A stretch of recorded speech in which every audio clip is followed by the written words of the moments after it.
누구의 책임인가라는 제목으로 함께 말씀을 나누고자 합니다. 우리 어렸을 때 이런 얘기 많이 들어보셨죠?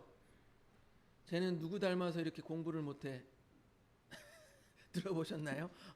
나는 공부를 너무 잘했기 때문에 그런 얘기를 안 들어보셨나요? 예. 그러면은 도대체 누구를 닮아서 공부를 그렇게 못하는 걸까요? 아빠를 닮아서 그런 걸까요? 엄마를 닮아서 그런 걸까요? 뭐 생각할 거 있습니까? 아빠도 닮고 엄마도 닮았죠. 자식이 누구를 닮았겠습니까? 아빠도 닮았고 엄마도 닮은 것이죠. 또 우리가 학교에서요, 학생이 공부를 못하면 학생의 잘못일까요? 선생님의 잘못일까요? 핑계대기 좋아하는 학생들은 이렇게 말합니다. 아, 내가 공부 좀 열심히 해보려고 했는데 그 선생님이 되게 못 가르쳐서 내가 이렇게 공부를 못했다. 이렇게 핑계를 댈 것입니다. 하지만 여러분 생각을 한번 해보시기 바랍니다. 차근차근 생각해 보시기 바랍니다. 같은 반에서 한 선생님에게 배운 학생이 30명 혹은 40명 있어요. 근데 그 학생들이 전부 성적이 똑같습니까? 아니죠. 어떤 학생은 100점도 맞고 어떤 학생은 뭐 30점도 맞고 이렇게 한 선생님한테 배웠는데도 다 성적이 각양각색이란 말이에요. 누구의 책임입니까? 학생이 공부를 잘하고 못하는 것이 누구의 책임입니까? 예, 그래서 우리가 좀 더 잘 이해하기 위하여서 우리 다음 말씀을 한번 보도록 하겠습니다. 요나라는 선지자가 있었어요. 요나는요, 우리가 잘 아시는 것처럼 물고기 뱃속에 들어갔다가 살아서 나온 선지자로 유명합니다. 요나에게 어떤 일이 있었습니까? 하나님께서 요나에게 나타나서 뭐라고 말씀하셨어요? 너는 일어나 저 큰 성읍 니느웨로 가서 거기를 향하여 외치라. 악독이 내 앞에 상달되었음이니라 라고 말했어요. 즉 하나님이 요나 선지자에게 나타나서 니느웨로 가서 거기서 회개하라고 외치라 라고 하시는 거예요. 그런데 요나는 그렇게 하고 싶지 않았습니다. 왜 그럴까요? 요나는 자신의 그 원수와 같은 아수르의 그 수도인 니느웨로 가서 회개하라고 외치고 싶지 않았어요. 왜냐하면 니느웨가 멸망하기를 원했던 게 요나의 마음이었기 때문이에요. 그래서 요나는 어떻게 했습니까? 하나님의 말씀대로 하지 않고 니느웨로 가지 않고 다시스로 가는 배를 탔습니다. 그랬다가 풍랑을 맞아서 배에서 이제 선원들에 의해서 이제 빠트림을 받고 거기 속에서 이제 바닷속에서 물고기 뱃속에 들어갔죠. 물속의 뱃속에서 회개하고 니느웨에서 다시 도착하였습니다. 이제 회개하라고 선포하는 것이 너무너무 싫었던 요나는요, 하나님께서 명하신 일을 대충 합니다. 그 모습이 말씀에 잘 나타나 있습니다. 요나서 3장 3절에서 4절에 잘 나타나 있습니다. 한번 넘겨주세요. 우리 같이 읽어보겠습니다. 3절 4절 시작. 요나가 여호와의 말씀대로 일어나서 니느웨로 가니라.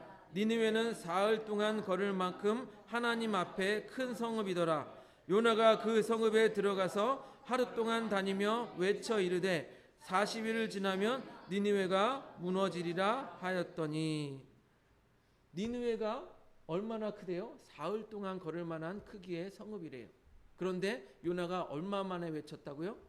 하루 동안. 사흘을 걸어야 그 성읍을 돌 수 있는데 하루 동안만 외친 거예요. 예를 들어서 여러분 우리 안산역에서 상록수역까지 하루 종일 걸어야 한다고 하면은 반나절도 안 되고 그냥 안산역에서 그냥 조금 여기 초지역 근처 왔다 갔다 하면서 그냥 회개하라 그러고선 들어가 버린 거예요.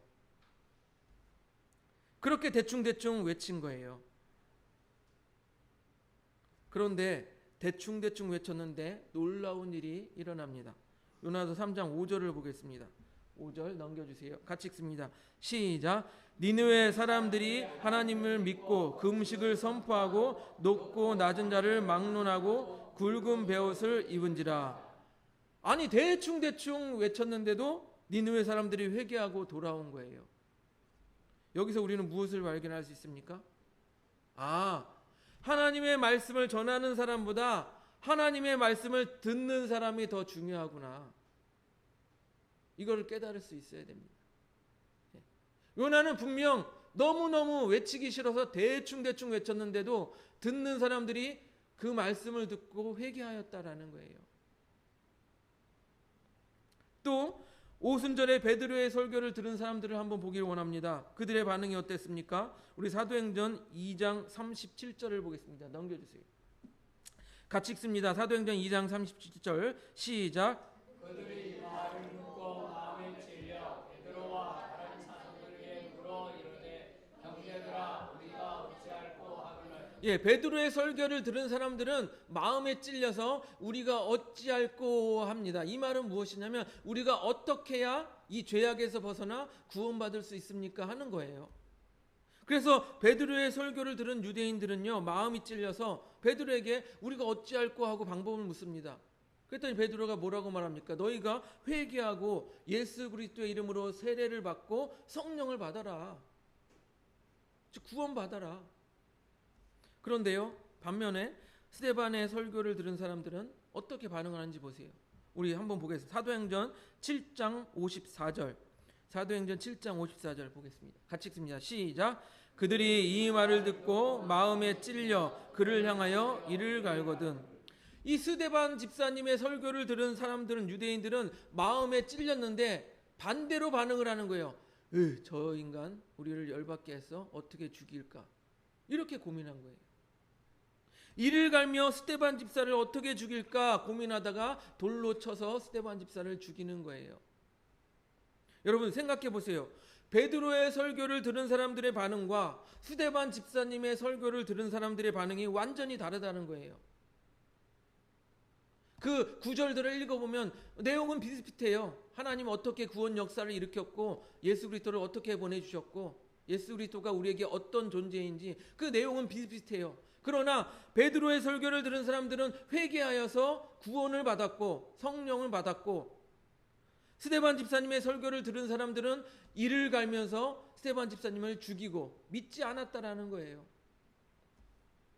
이쯤 되면은 여러분 이해할 수 있어야 됩니다. 설교를 하는 사람도 중요하지만 듣는 사람이 더욱 중요하다라고 생각할 수 있어야 합니다.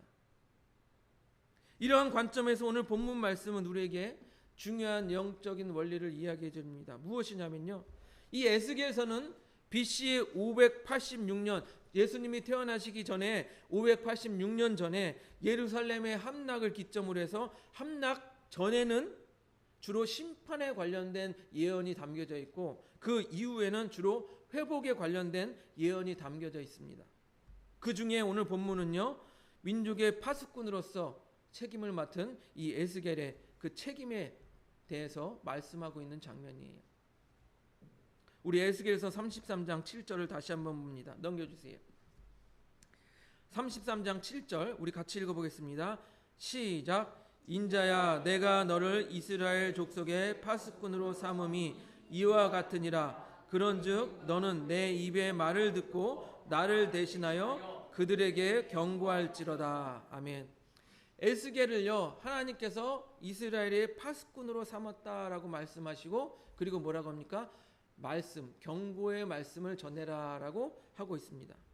여러분 파수꾼이 뭐예요? 이 망대에 올라가서 적이 오나 안 오나 이렇게 보다가 적이 오면은 야 적이 온다라고 이렇게 알려주는 것, 이게 파수꾼이에요. 즉 파수꾼의 역할은요, 공동체의 위험이 다가오는 것을 보고 경고하는 역할을 하는 게 이 파수꾼의 역할입니다. 하지만 이 파수꾼이 적이 오는데도 경고하지 않으면, 혹시나 졸다가 아니면 딴짓하다가 경고하지 않으면 어떻게 돼요? 그 공동체가 위험에 휩싸여서 멸망하게 되는 거죠. 그런데 공동체만 멸망합니까? 그 파수꾼은 안 멸망합니까? 그 파수꾼도 같이 적에 의해서 멸망하게 되는 거예요. 즉 공동체에 속한 파수꾼도 그 공동체와 함께 멸망하게 되는 것입니다. 특별히요, 지금 이 시대에 하나님께서 세우신 이 교회, 하나님께서 세우신 이 영적 공동체인 교회의 영적인 파수꾼으로 세운 사람이 그 말씀을 전하는 목회자라고 말할 수 있습니다. 그래서 이 목회자는 항상 영적으로 경고의 말씀을 성도들에게 전할 수 있어야 돼요. 그런데 이 영적 파수꾼인 이 목회자가 사람들 듣기 좋은 말만 하고 축복의 말만 하고 은혜의 말만 하고 결국 회개하라는 경고의 말씀을 전하지 않는다면 그 공동체는 파멸에 이르게 될 것이라는 것입니다. 그렇기 때문에 이 목회자는요, 인기가 없어도 성도들이 싫어해도 성도들이 좋아하지 않는다고 할지라도 영적 파수꾼으로서 이 시대를 분별하여서 회개의 말을 전해야 한다라는 것이에요. 경고의 말씀을 전해야 한다라는 것입니다. 그래서 에스겔서 33장 8절은 이렇게 말합니다. 넘겨주세요. 같이 한번 읽어보겠습니다. 시작. 가령 내가 악인에게 이르기를 악인아 너는 반드시 죽으리라 하였다 하자 내가 그 악인에게 말로 경고하여 그의 길에서 떠나게 하지 아니하면 그 악인은 자기 죄악으로 말미암아 죽으려니와 내가 그의 피를 내 손에서 찾으리라. 영적인 파수꾼인 목회자가 악인에게 회개하라고 경고의 말씀을 전하지 않았습니다. 그러면 이 악인이 죄 때문에 죽게 되었습니다. 그러면 하나님께서 그 피를 영적 파수꾼인 목회자에게 묻겠다라고 하시는 말씀이에요. 그만큼 목회자에게 무서운 경고의 말씀입니다. 야, 네가 경고의 말씀을 전하지 않았기 때문에 이들이 죽었잖아. 네 그 피값을 너에게 묻겠다라고 하는 거예요. 그러나 이 책임이 목회자에게만 있는 것이냐? 또 아니에요. 듣는 사람에게도 책임이 있다라는 거예요. 우리 에스겔서 33장 9절을 보겠습니다. 9절 같이 읽습니다. 시작. 그러나 너는 악인에게 경고하여 돌이켜 그의 길에서 떠나라고 하되 그가 돌이켜 그의 길에서 떠나지 아니하면 그는 자기 죄악으로 말미암아 죽으려니와 너는 내 생명을 보존하리라. 영적인 파수꾼인 목회자가 회개하십시오, 돌이키십시오 했는데 그렇게 경고의 말씀을 전했는데 그런데 악인들이 듣지 아니하고 그 자기 죄 때문에 돌이키지 않고 자기 죄 때문에 죽게 되었어요. 그러면 목회자는 그 책임을 면하게 된다는 거예요. 그 책임은 오로지 그 말씀을 듣고도 회개하지 아니하는 그 악인들, 그 죄인들이 오로지 지고 죽게 된다라는 것입니다. 이런 상황 속에서 하나님께서는요, 자신의 뜻을 명확하게 말씀하십니다. 야, 그렇지만 나의 뜻은 이러이러하다라고 말씀하십니다. 에스겔서 33장 11절을 보겠습니다. 같이 읽습니다. 33장 11절 시작. 너는 그들에게 말하라. 주 여호와의 말씀이니라. 나의 삶을 두고 맹세하노니 나는 악인이 죽는 것을 기뻐하지 아니하고 악인이 그의 길에서 돌이켜 떠나 사는 것을 기뻐하노라. 이스라엘 족속아 돌이키고 돌이키라. 너희 악한 길에서 떠나라. 어찌 죽고자 하느냐 하셨다 하라. 그렇습니다. 하나님께서는요, 악인들을 모두 심판하고 다 죽이려고 하는 것이 하나님의 뜻이 아니라는 것이에요. 하나님의 뜻은 무엇이라고요? 악인들이 회개하고 하나님께로 돌아오게 하는 것, 그것이 곧 하나님의 뜻이라는 것입니다. 즉 하나님께서는요, 악인들도 살리는 것을 기뻐하신다라는 것입니다. 우리가 전에 말씀드린 것처럼 왜 하나님의 심판이 빨리 오지 않습니까? 더디 오십니까? 할 때 하나님께서 인내하고 기다리시는 이유가 무엇이라고요? 한 사람의 악인도 회개하고 돌이키기를 원하시기 때문입니다.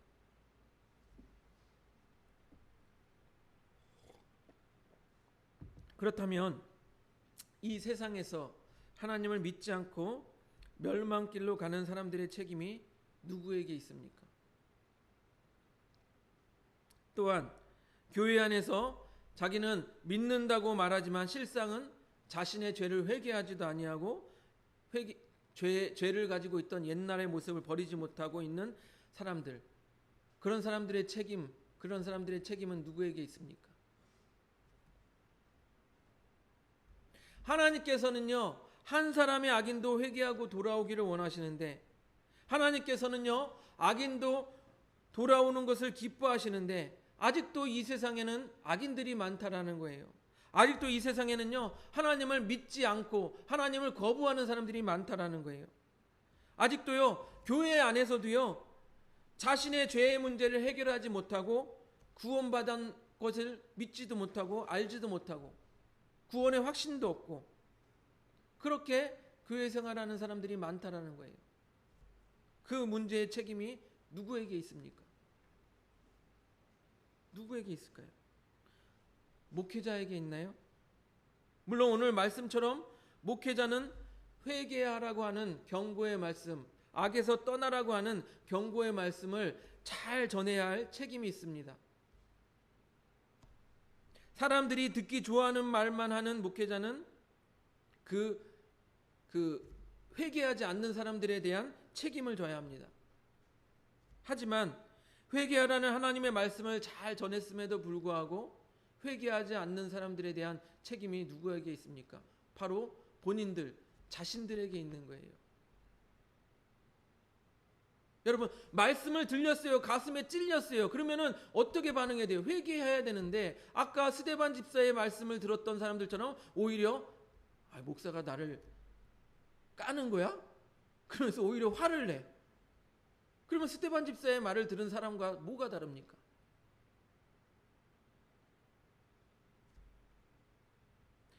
그렇게 하기 위하여 성도들은 어떤 마음의 자세를 가져야 할까요? 우리 데살로니가 전서 2장 13절을 한번 보도록 하겠습니다. 데살로니가 전서 2장 13절 같이 한번 읽어보겠습니다. 시작. 이러므로 우리가 하나님께 끊임없이 감사함은 너희가 우리에게 들은 바 하나님의 말씀을 받을 때에 사람의 말로 받지 아니하고 하나님의 말씀으로 받음이니 진실로 그러하도다. 이 말씀이 또한 너희 믿는 자 가운데서 역사하시느니라. 아멘.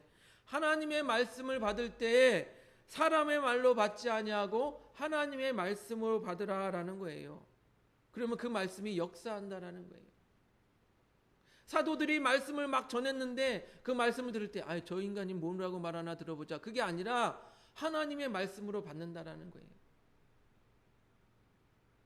강단에서 선포되어지는 말씀이 하나님의 말씀으로 들려야 한다라는 거예요.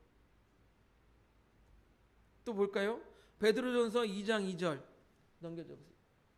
같이 한번 읽어보겠습니다. 시작. 갓난 아기들 같이 순전하고 신령한 젖을 사모하라. 이는 그로 말미암아 너희로 구원에 이르도록 자라게 하려 함이니라. 아멘. 어제 저기 아기를 낳은 그 성도님하고 통화를 했는데 애가 젖을 먹어야 되는지 우유를 먹어야 되는지 아니면 그 기저귀를 갈아야 되는지 어떻게 아냐 제가 물어봤어요.